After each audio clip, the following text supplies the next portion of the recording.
Hello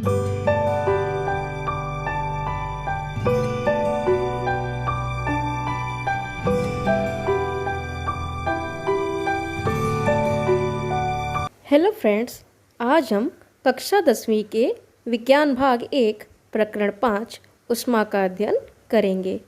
शुरुआत में आपको थोड़ा याद कीजिए। सेक्शन में 2 प्रश्न दिए गए हैं। पहला प्रश्न है, ऊष्मा तथा तापमान में क्या अंतर है। दोस्तों, ऊष्मा को Q द्वारा दर्शाया जाता है और तापमान को T द्वारा। ऊष्मा वस्तु में ऊर्जा की मात्रा को कहते हैं, जबकि तापमान किसी वस्तु की ऊर्जा के माप को कहते हैं। किसी भी वस्तु की गतिज ऊर्जा और स्थितिज ऊर्जा के योग को ऊष्मा कहा जाता है, जबकि वस्तु के अणुओं के गतिज ऊर्जा को ही तापमान कहा जाता है।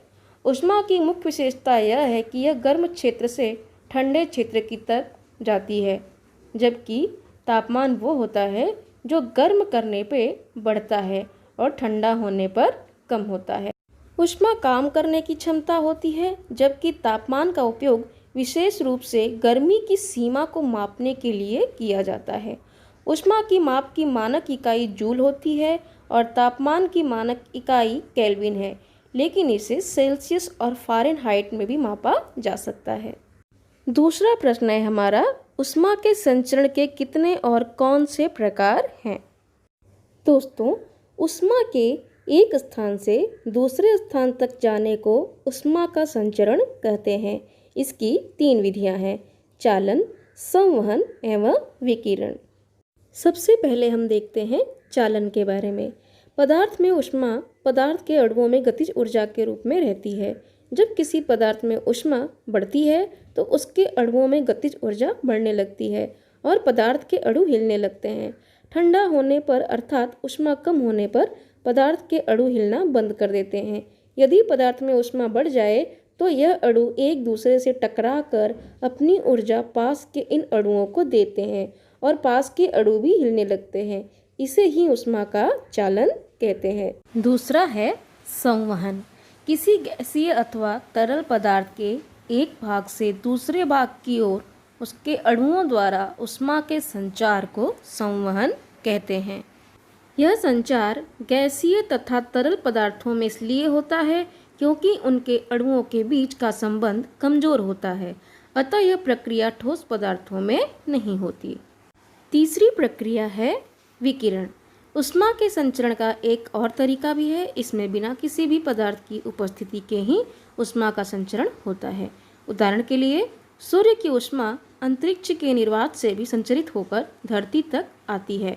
ऊष्मा के संचरण की इस विधि में ऊष्मा विद्युत चुंबकीय ऊर्जा के रूप में संचरित होती है। आइए अब पढ़ते हैं हम गुप्त ऊष्मा के बारे में। अब ये गुप्त ऊष्मा क्या होती है। किसी पदार्थ को दी गई ऊष्मा की वह मात्रा जो पदार्थ के ताप को स्थिर रखते हुए उसकी अवस्था में परिवर्तन लाती है, उसे गुप्त ऊष्मा कहते हैं। कहने का अर्थ यह है कि किसी पदार्थ को हम जब गर्म करते हैं और उसका तापमान हमें बढ़ता हुआ दिखाई न दे, लेकिन उसकी अवस्था परिवर्तित हो जाए। जैसे उदाहरण के लिए, किसी बर्फ के टुकड़े को एक बर्तन में गर्म किया जाए तो धीरे धीरे करके वो पिघलता है। पूरे ठोस के द्रव बन जाने तक उसका तापमान नहीं बढ़ता, स्थिर रहता है 0 डिग्री सेल्सियस तक। और फिर जब बर्फ पूरा पिघल जाता है, फिर तापमान बढ़ना शुरू हो जाता है। यहाँ बर्फ का टुकड़ा शुरू से ही ऊष्मा ग्रहण कर रहा था, लेकिन पूरा पिघलने तक उसका तापमान नहीं बदला। इस स्थिति तक खर्च हुई ऊष्मा को ही गुप्त ऊष्मा कहते हैं। इस स्थिति तक ऊष्मा सिर्फ पदार्थ का रूप परिवर्तित करने का काम करती है और पदार्थ का ताप नहीं बढ़ पाता। दरअसल यह गुप्त ऊष्मा पदार्थ के अंतर आणविक बलों को तोड़ने में प्रयुक्त होती है और आंतरिक ऊर्जा के रूप में संचित होती रहती है। जब सभी अंतर आणविक बल टूट जाते हैं, तब पदार्थ का तापमान बढ़ना शुरू हो जाता है। किसी ठोस पदार्थ को ऊष्मा देने पर स्थिर ताप पर उसकी ठोस अवस्था में द्रव में परिवर्तन के लिए उत्तरदायी ऊष्मा को गलन की गुप्त ऊष्मा कहते हैं। जैसे बर्फ के पिघलने के लिए गलन की गुप्त ऊष्मा 0 डिग्री सेल्सियस ताप पर 80 किलो कैलोरी प्रति किलोग्राम है। इसका तात्पर्य यह है कि 0 डिग्री स्थिर ताप पर 1 किलोग्राम बर्फ को द्रव में बदलने के लिए 80 किलो कैलोरी ऊष्मा की आवश्यकता होती है। इसी प्रकार द्रव के क्वथन में जब कोई द्रव गैसीय अवस्था में परिवर्तित होता है तो गुप्त ऊष्मा बिना उस पदार्थ का ताप बढ़ाए उसकी अवस्था बदलती है। इस दौरान गुप्त ऊष्मा द्रव के अंतर आणविक बल को तोड़ने का काम करती है। इस गुप्त ऊष्मा को वाष्पन की गुप्त ऊष्मा कहते हैं। आइए इसे हम एक प्रयोग की सहायता से समझने की कोशिश करते हैं। आकृति में दर्शाए अनुसार एक कांच के बीकर में बर्फ के टुकड़े लेते हैं। तापमापी को एक स्टैंड की सहायता से हम उस बीकर के अंदर व्यवस्थित करते हैं। तिपाई स्टैंड पर बर्फ का बीकर रखकर उसे ऊष्मा देना शुरू करते हैं। हर 1 मिनट के अंतर पर तापमान को नोट करते हैं। ऊष्मा देते समय बर्फ तथा पानी के मिश्रण को हिलाते रहें। पानी उबलने के पश्चात भी कुछ समय तक ऊष्मा देना जारी रखेंगे। तापमान में होने वाला परिवर्तन व समय, इस संबंध को दर्शाने वाला आलेख बनाते हैं। जब तक सभी बर्फ के टुकड़ों का पानी नहीं बन जाता तब तक मिश्रण का तापमान 0 डिग्री सेल्सियस ही रहता है। बर्फ का संपूर्ण पानी में रूपांतरण होने पर ऊष्मा देना जारी रखेंगे तो पानी के तापमान में वृद्धि होना शुरू हो जाती है। पानी का तापमान 100 डिग्री सेल्सियस तक यानी कि 100 डिग्री सेल्सियस तक पहुंच जाता है। इस तापमान पर पानी का रूपांतरण वाष्प में अधिक मात्रा में होता है। संपूर्ण पानी का वाष्प में रूपांतरण होते समय पानी का तापमान 100 डिग्री सेल्सियस पर स्थिर रहता है। तापमान में होने वाला परिवर्तन व उसमें लगने वाला समय, इनके संबंध को दर्शाने वाला आलेख कुछ इस प्रकार हमें प्राप्त होता है। इस आलेख में रेख AB स्थिर तापमान पर बर्फ का पानी में रूपांतरित होने की क्रिया दर्शाता है। बर्फ को ऊष्मा देने पर बर्फ एक विशिष्ट तापमान पर अर्थात 0 डिग्री सेल्सियस पर पिघलकर उसका रूपांतरण पानी में होता है। यह परिवर्तन होते समय बर्फ ऊष्मा को अवशोषित करता है। यह ऊष्मा का अवशोषण बर्फ का पूर्णतः द्रव में रूपांतरण होने तक जारी रहता है। इस बीच मिश्रण का तापमान स्थिर रहता है। जिस स्थिर तापमान पर बर्फ का पानी में रूपांतरण होता है उस स्थिर तापमान को बर्फ का द्रवणांक कहते हैं। अवस्थाओं में परिवर्तन होते समय पदार्थ अर्थात यहाँ बर्फ ऊष्मा को अवशोषित करता है परंतु उनके तापमान में वृद्धि नहीं होती। इस संपूर्ण अवशोषित ऊष्मा का उपयोग परमाणु अणु के बंध को क्षीण करके ठोस का द्रव में रूपांतरण करने के लिए करते हैं। ठोस का द्रव में रूपांतरण होते समय स्थिर तापमान पर ऊष्मा का अवशोषण होता है। उसे पिघलने की गुप्त ऊष्मा कहते हैं। इस आधार पर हम ये कह सकते हैं इकाई द्रव्यमान के ठोस पदार्थों द्वारा द्रव में पूर्णतः रूपांतरण होते समय स्थिर तापमान पर जिस ऊष्मा का अवशोषण होता है ऐसी ऊष्मा को पिघलने की विशिष्ट गुप्त ऊष्मा कहते हैं। बर्फ का पानी में पूर्णतः रूपांतरण होने के पश्चात तापमान में वृद्धि होती है। तापमान 100 डिग्री सेल्सियस तक बढ़ता है। रेख BC यह पानी के तापमान 0 डिग्री सेल्सियस से 100 डिग्री सेल्सियस तक वृद्धि दर्शाता है। उसके बाद ऊष्मा देकर पानी के तापमान में वृद्धि नहीं होती। इस तापमान पर अवशोषित संपूर्ण ऊष्मा को द्रवों के बीच के अणुओं के बंध तोड़ने के लिए और द्रव का गैस में रूपांतरण करने के लिए उपयोग होता है। द्रव का रूपांतरण गैस में होते समय ऊष्मा अवशोषित हो जाती है परंतु उसके तापमान में वृद्धि नहीं होती।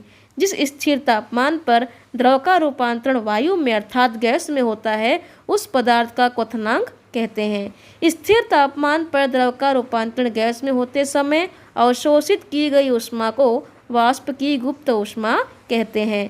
अर्थात हम यह कह सकते हैं कि इकाई द्रव्यमानों के द्रव पदार्थ का गैसीय पदार्थों में पूर्णतः रूपांतरण होते समय स्थिर तापमान पर जो ऊष्मा द्रव द्वारा अवशोषित की जाती है उस ऊष्मा को वाष्प की विशिष्ट गुप्त ऊष्मा कहते हैं। अलग अलग पदार्थों के द्रवणांक भिन्न भिन्न होते हैं। ठीक उसी प्रकार अलग अलग पदार्थों के क्वथनांक भी अलग अलग होते हैं। हवा का दाब समुद्र सतह की हवा के दाब से कम या अधिक होगा तो द्रवणांक तथा क्वथनांक तथा विशिष्ट गुप्त ऊष्मा में परिवर्तन होता है। दोस्तों, अगला टॉपिक है हमारा पुनर्हिमायन। दाब के कारण बर्फ का पिघलना तथा दाब कम करने पर पुनः बर्फ होना, इस प्रक्रिया को पुनर्हिमायन कहते हैं। दोस्तों, दाब के कारण बर्फ का द्रवणांक शून्य से कम हो जाता है, अर्थात 0 डिग्री सेल्सियस तापमान पर ही बर्फ़ का पानी में रूपांतरण हो जाता है तथा जब दाब हटाया जाता है तो बर्फ़ का द्रवणांक पुनः 0 डिग्री सेल्सियस से अधिक हो जाता है। इसलिए 0 डिग्री सेल्सियस पर पुनः पिघले हुए पानी का बर्फ़ में रूपांतरण होता है। इसे और अच्छे से समझने के लिए हम एक प्रयोग देखते हैं। यहाँ आकृति में दर्शाए अनुसार बर्फ़ के एक बड़े खंड को स्टैंड पर रखते हैं। एक तार के दोनों सिरों पर वजनदार बाट या कोई भी वजनदार वस्तु बांध देते हैं तथा उस तार को बर्फ़ के खंड पर रख देते हैं। कुछ समय बाद हम देखते हैं कि तार बर्फ़ में धंस चुकी है तथा तार धीरे धीरे बर्फ़ के बाहर आर पार निकल जाती है। यह कैसे हुआ?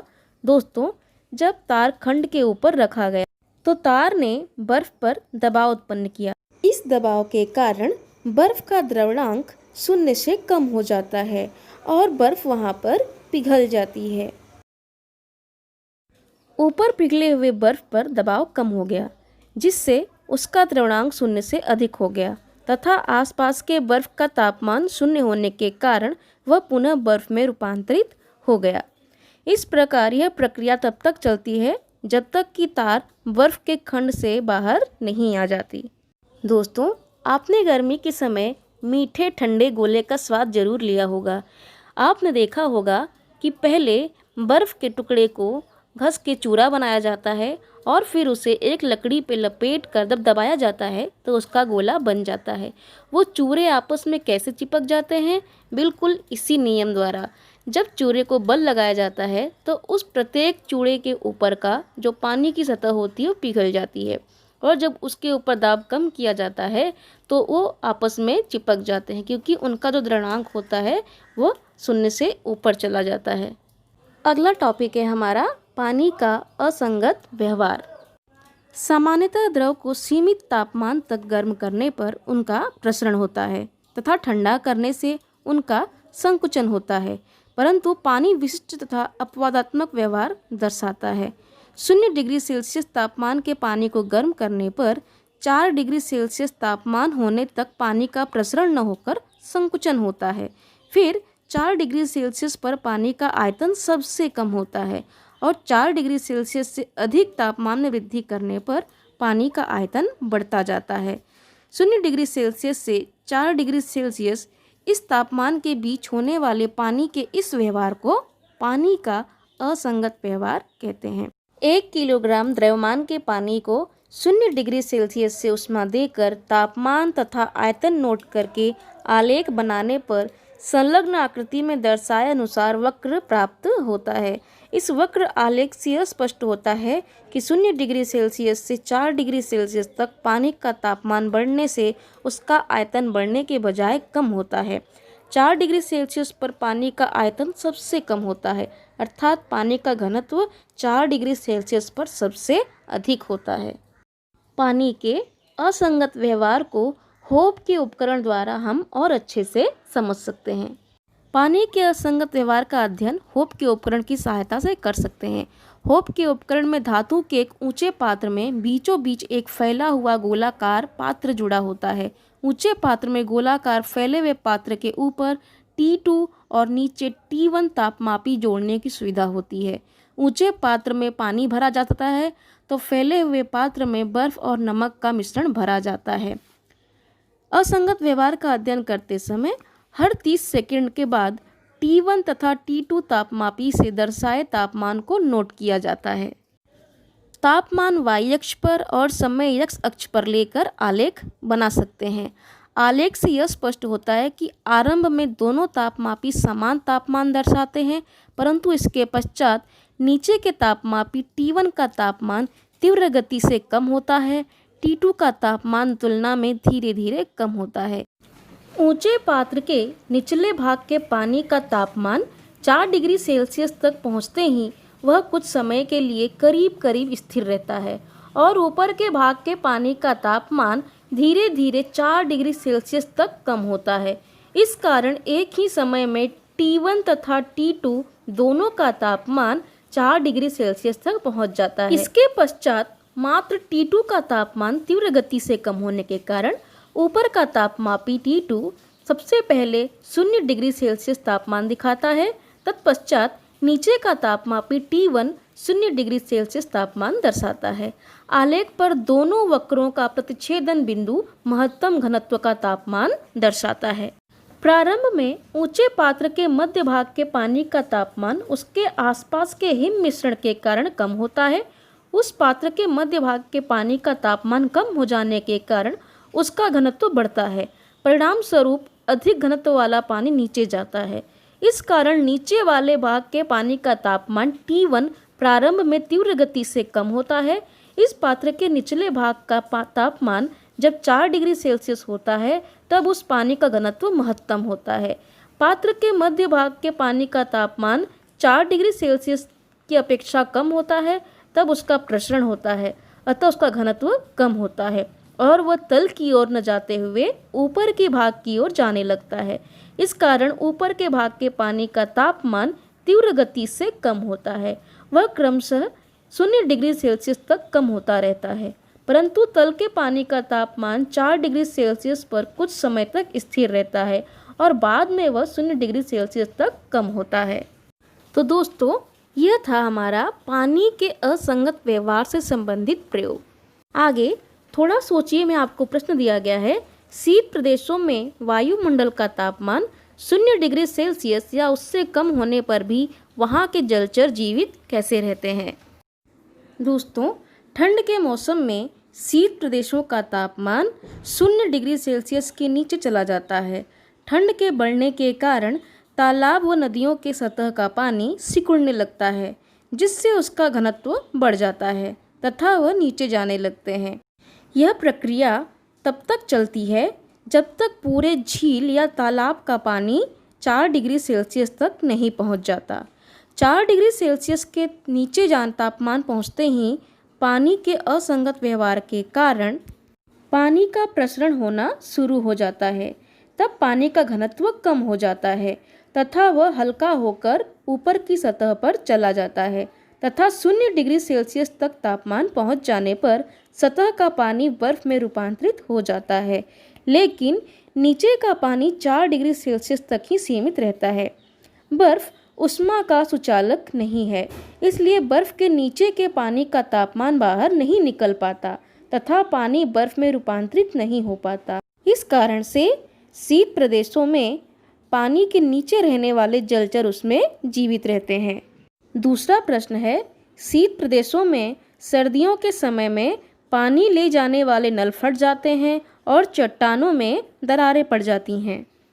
दोस्तों, शीत प्रदेशों में कभी कभी पानी चट्टानों की दरारों में भर जाता है तथा शीत प्रदेशों में ठंडे मौसम में वातावरण का तापमान 4 डिग्री सेल्सियस तक पहुंच जाता है, जिससे पानी के असंगत व्यवहार के कारण पानी का प्रसरण शुरू हो जाता है तथा 0 डिग्री सेल्सियस पर पानी का रूपांतरण बर्फ में हो जाता है तथा उसका आयतन बढ़ जाता है। इसके परिणाम स्वरूप चट्टानों में दरारें पड़ जाती हैं तथा पाइपलाइनें फट जाती हैं। तो दोस्तों, आज के लिए बस इतना ही। मिलते हैं अपने अगले वीडियो में एक नए टॉपिक के साथ। मेरा वीडियो अगर आपको अच्छा लगा तो लाइक करें, चैनल को सब्सक्राइब करें, अपने दोस्तों में शेयर करें ताकि अधिक से अधिक विद्यार्थी इसका लाभ ले सकें।